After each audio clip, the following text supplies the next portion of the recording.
one is different. I know, Makai. Well, you got us watching today. I know. This is different. I know. Right now, we about to react to 10 things to remember before playing Metal Gear Solid Delta Snake Eater. Listen, let me tell y'all a little story.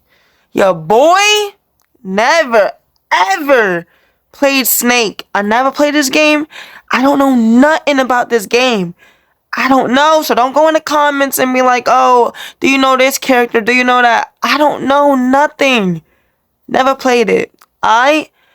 Before I get started, you know the drill. Follow my Instagram. Let's get started in the video. Let's go. Snake, try to remember some of the basics of CQC. Welcome to Mojo Plays, and today we're looking at 10 things to remember before Metal Gear Delta. Many people don't even realize original creator Hideo Kojima isn't at the helm of this highly anticipated release, and some are jumping into this series for the first time, so we're laying it all out for new fans and old. Possible spoilers ahead. Before we continue, we publish content all week long, so be sure to subscribe and ring the bell to get notified of our latest videos. Not Solid Snake. This is Snake. Colonel, can you hear me? This is one for the new fans jumping into the game. It's impossible to be a gamer on this planet and not at least know the name Solid Snake. Okay. Everybody knows Solid Snake is the protagonist of Metal Gear Solid, but gamers who've never touched the series may be surprised to learn that out of the 13 canonical Metal Gear games, he's only the protagonist in 4 of them.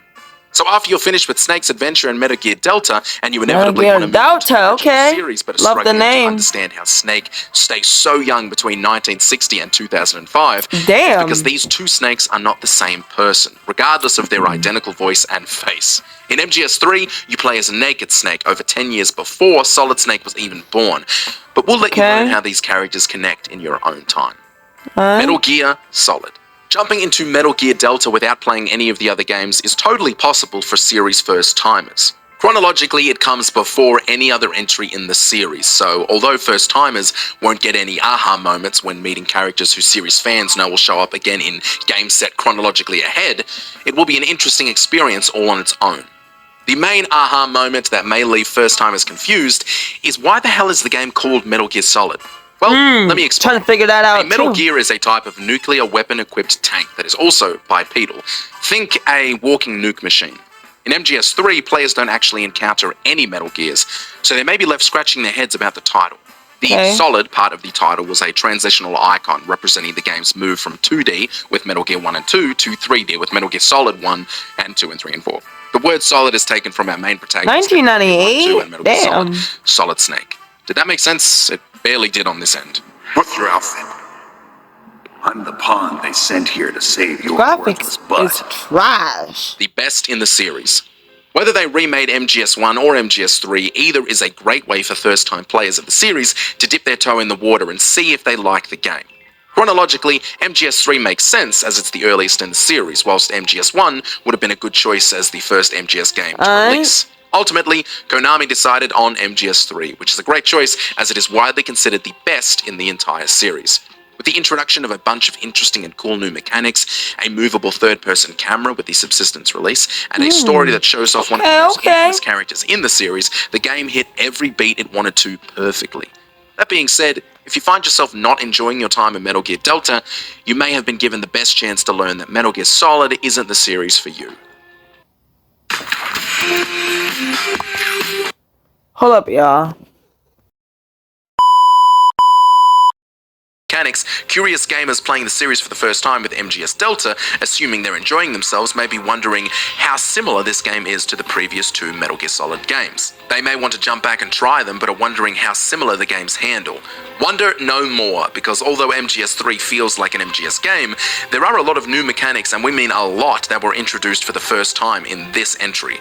Combat was heavily improved with Snake using CQC, close quarters combat, to take down his opponents, whilst in the previous games, it was a far more archaic punch-punch-kick combo and choke button.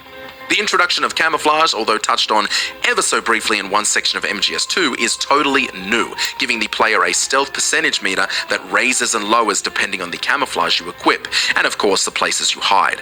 A movable third-person camera, stamina, eating, and curing yourself with a detailed medicine system are also totally new and very fun features added for just this entry. Okay. Snake, try to remember some of the basics of CQC. Big Boss was a villain. I hereby award you the title of Big Boss. Soft spoiler coming ahead, you have been warned. In Metal Gear 1 and 2, Solid Snake faced off against the evil antagonist, Big Boss, and even after killing him, he is still brought up in the following two entries, Metal Gear Solid 1 and 2, as this almost godly figure to the villains you face. You're pretty good. Just what I expect from the man with the same code as the boss. Big Boss was the guiding beacon for every substantial antagonist when he wasn't simply the antagonist himself.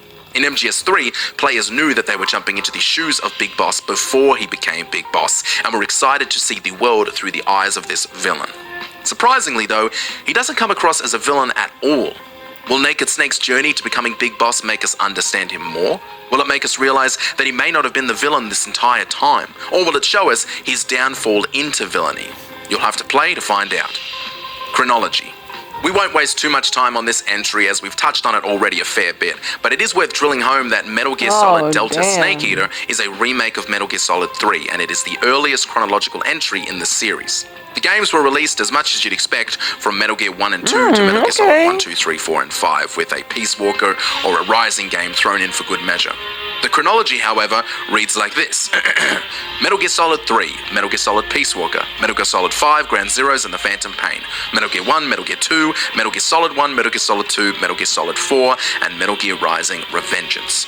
There are re-releases of some games with slightly different titles like Metal Gear Solid 2 Substance and Metal Gear Solid 3 Subsistence, but these games never changed the main campaign. They just added some fun extra content. Similar themes. Alright, y'all. Y'all know the drill.